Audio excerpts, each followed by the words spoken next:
जैसा कि आपने पिछले पार्ट में देखा था कि किस तरह से पाको पढ़ाई की ड्यूटी छोड़कर एक वीक के लिए शूटिंग के काम से दूसरे शहर चली जाती है और दूसरी तरफ बर्डमैन पायन रूही को समझाकर चले जाते हैं कि किस तरह से उन दोनों को पढ़ाई ड्यूटी करनी है, क्योंकि मिसू का पढ़ाई सेट खराब है और पाको दूसरे शहर जा रही है, इसीलिए वे दोनों यहाँ पर पढ़ाई ड्यूटी नहीं कर सकते। और बर्डमैन की इस तरह की बात सुनकर पायन भी थोड़ा गुस्सा करते हैं, लेकिन बाद में वे मान जाते हैं। और दूसरी तरफ सीन शिफ्ट होता है जहाँ पर मिसू अपने दोस्तों के साथ चला जाता है और मिसू के चले जाने के बाद वहाँ पर कुछ लोग आ जाते हैं जो लोग मिसू को मारना चाहते थे, जिसके लिए कायरो ने उनको सुपारी दी थी मिसू को मारने के लिए। और वह हंसते हुए कहता है कि इसके लिए चाहे तो जहाज के सारे लोगों को मारना ही क्यों ना पड़े, लेकिन मैं अपना काम ज़रूर पूरा करूँगा, क्योंकि इसी से तो हमारा अंडरवर्ल्ड चलता है। अब आगे और ये सब बोलने के बाद वो सब दूसरी शिप से मिसू का पीछा करने लगते हैं, जिस शिप में मिसू बैठा हुआ था। जिसके बाद मिसू और उसके दोस्तों को दिखाया जाता है जहाँ पर एक तरफ मिसू हिना के साथ खड़ा था और उससे बातें कर रहा था। हिना मिसू से कहती है, देखो देखो मिसू, वहाँ पर कितनी बड़ी ब्लू व्हेल है।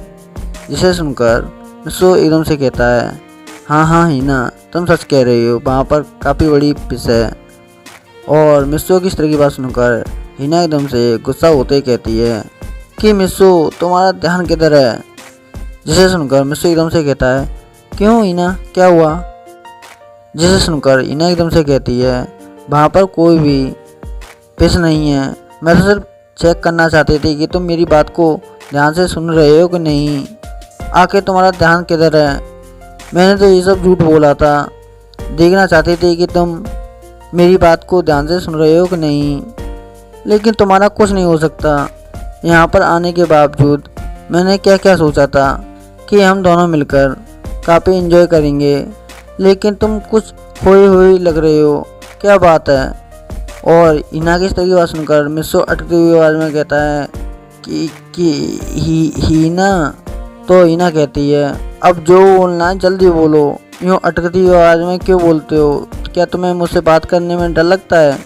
तो मिसू एकदम से कहता है, नहीं नहीं हिना, वो बात नहीं है, बस मेरा उस समय पर थोड़ा ध्यान नहीं था, मैं ये बोलना चाहता था।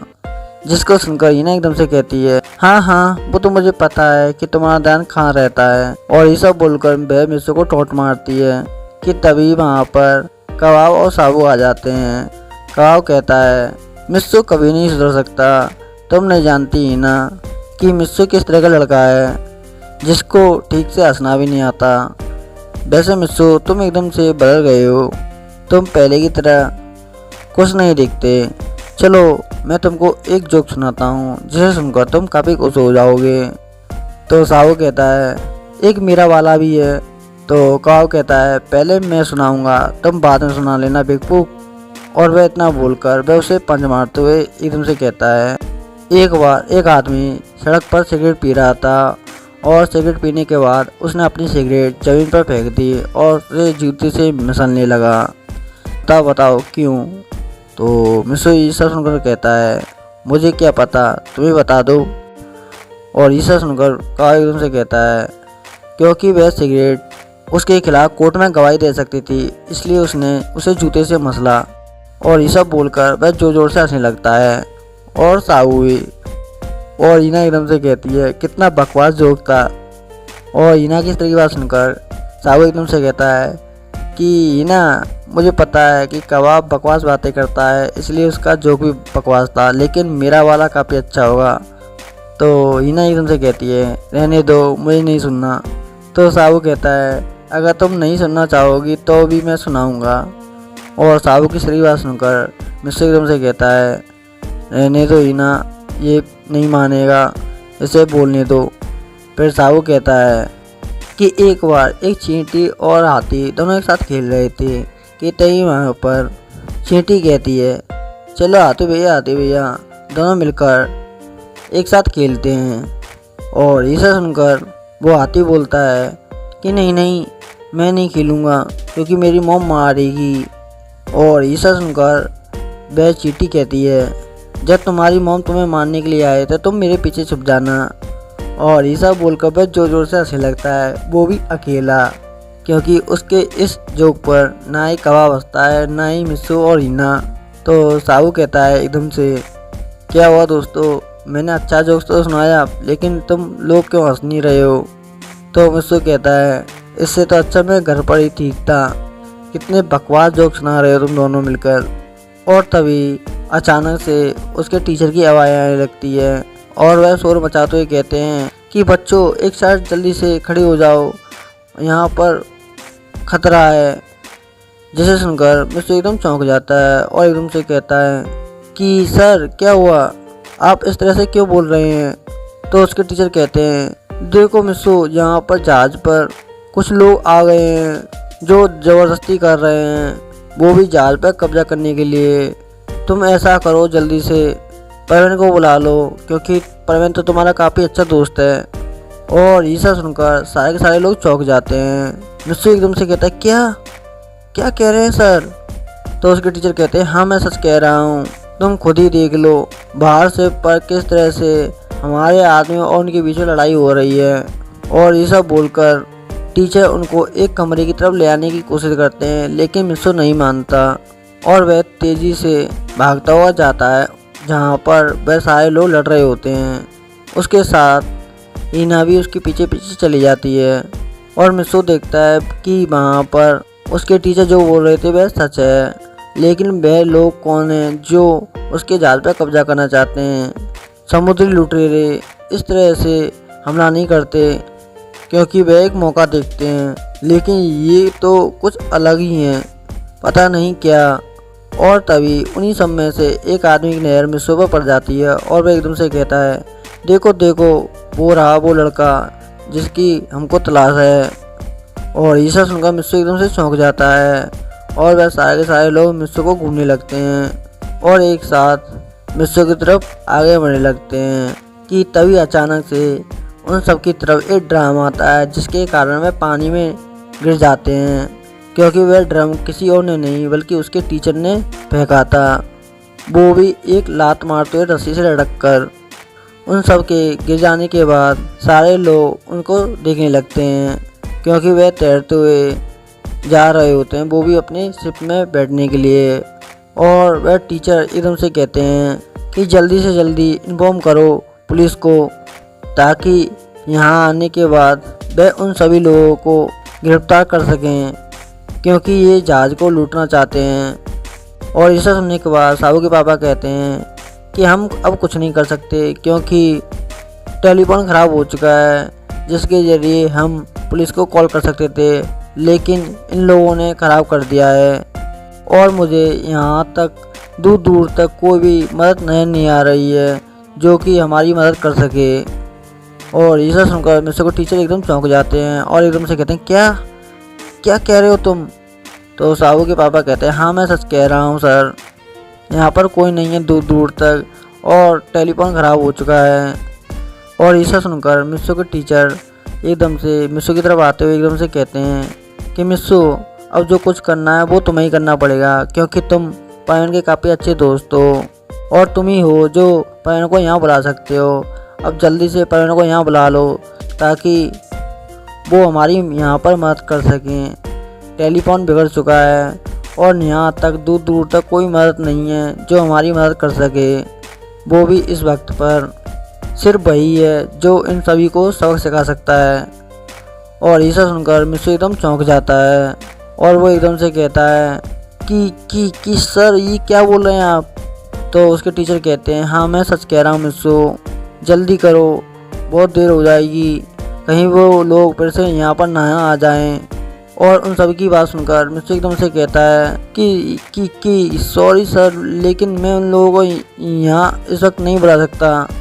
और ये सब सुनने के बाद उसके सारे के सारे दोस्त एकदम से चौंक जाते हैं और एकदम से कहते हैं कि मिस्सू, ये सब तुम क्या बोल रहे हो, तुम और परवीन तुम तो काफ़ी अच्छे दोस्त हो, लेकिन आज तुम उसे क्यों नहीं बुलाना चाहते, जबकि तुम कभी भी हमारे सामने परवीन को बुला सकते थे।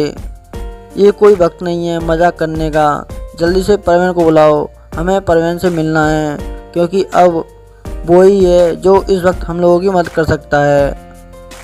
और ये सब सुनने के बाद मिस्सू एकदम से कहता है कि सॉरी दोस्तों, लेकिन मैं कुछ नहीं कर सकता, क्योंकि परवीन यहाँ पर नहीं है और ना ही पाको है जो हम लोगों की यहाँ पर मदद कर सके।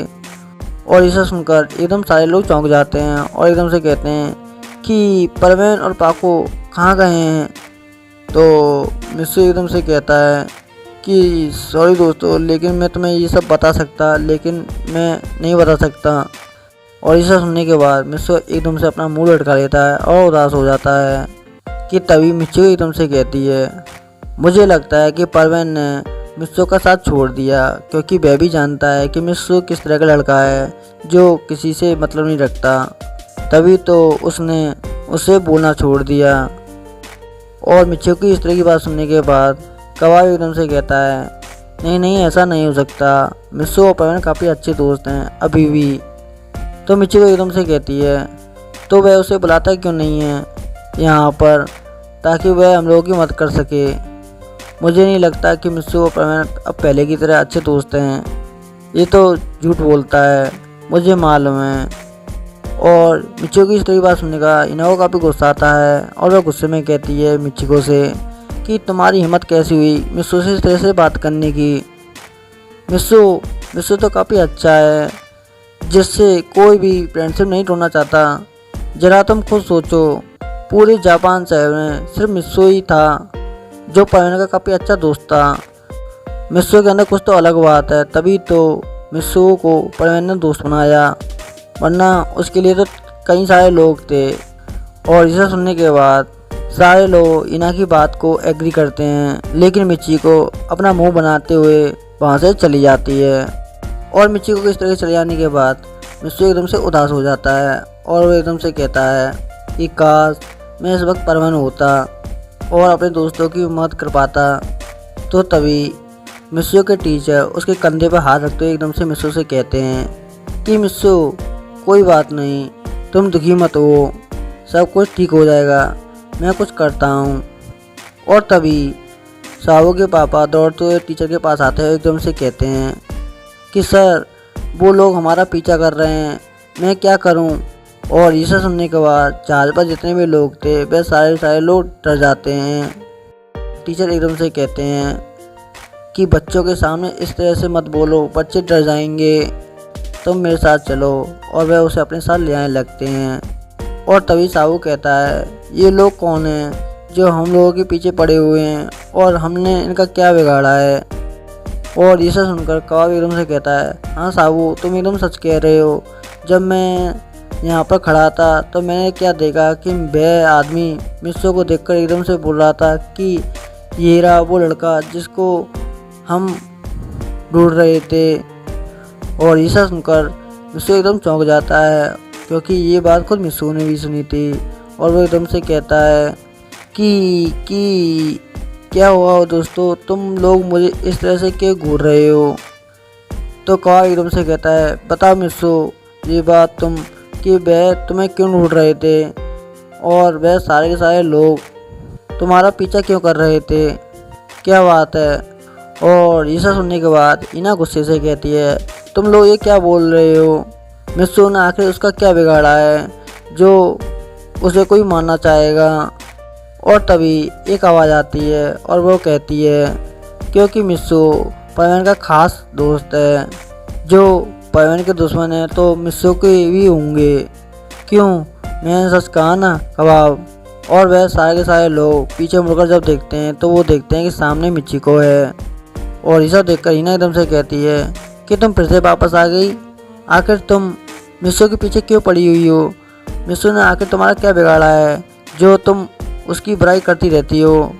मिस्सू तो एकदम अच्छा लड़का है जो किसी को नुकसान नहीं पहुंचा सकता भूल से भी, तो भला कोई उसे मानना क्यों चाहेगा।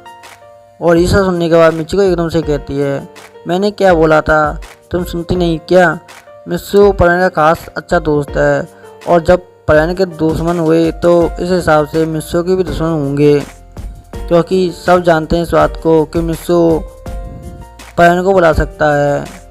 लेकिन आज सोचने की बात यह है कि आज अचानक से ऐसा क्या हुआ कि मिस्सू परवीन को नहीं बुला रहा है। मुझे तो ऐसा लगता है कि मिस्सू और परवीन पहले की तरह दोस्त नहीं रहे। क्यों कहो साहू, मैंने सच कहा ना। और पीछे की सारी बात सुनने के बाद वह सारे लोगों को थोड़ा थोड़ा विश्वास होने लगता है कि मिस्सू और परवीन पहले की तरह दोस्त नहीं हैं। इसीलिए शायद मिस्सू हम लोगों से झूठ बोल रहा है। अगर ऐसा होता तो वह परवीन को यहाँ बुला लेता। और तभी मिस्सू कहता है कि दोस्तों ऐसी बात नहीं है, वह सचमुच यहाँ नहीं है, वरना अगर होते तो मैं उन लोगों को यहाँ क्यों नहीं बुलाता। तो काव एकदम से कहता है, हाँ ठीक है, मैं तुम्हारी बात सुन ली। मैं मानता हूँ कि तुम परवीन बाको को नहीं बुला सकते क्योंकि वो यहाँ पर नहीं है, लेकिन पायन भूवी को तो तुम बुला ही सकते हो क्योंकि वो यहाँ पर अभी भी हैं। और ऐसा सुनने के बाद मिस्सू एकदम से उदास हो जाता है और एकदम से कहता है कि सॉरी दोस्तों, मैं उन लोगों को नहीं बुला सकता। तो काव कहता है, क्यों नहीं बुला सकते, वो दोनों तो यहाँ पर हैं ना। तो मिस्सू कोई जवाब नहीं देता है और मिस्सू को इस तरह से खामोश देखकर वह सारे के सारे लोग वहाँ से एक एक कर चले जाते हैं। और उनके जाने के बाद मिस्सू काफ़ी उदास हो जाता है। और तभी हीना उसके कंधे पर हरकते हुए कहती है कि मिस्सू उदास मत हो, सब कुछ ठीक हो जाएगा। तो मिस्सू कहता है, शायद मेरे दोस्त ठीक कह रहे हैं, इसी में मेरी ही गलती है। मैं सचमुच अब पहले की तरह परवीन का दोस्त नहीं रहा हूँ और ना ही उसे मैं अब बुला सकता हूँ क्योंकि वह चला गया है। मिस्सू की इस तरह की बात सुनकर हीना अपने मन में कहती है कि काश इस वक्त मिस्सू परवीन होता। तो इसी के साथ ये पार्ट नहीं समाप्त होता है। अगर आपको ये वीडियो अच्छी लगे तो चैनल को कमेंट और सब्सक्राइब करना ना भूलें क्योंकि इस सीरीज़ के 1-2 पार्ट रह गए हैं। उसके बाद मैं आप लोगों के सामने एकदम न्यू सीरीज लेकर आऊँगा। तब तक के लिए गुड बाय और सायोनारा।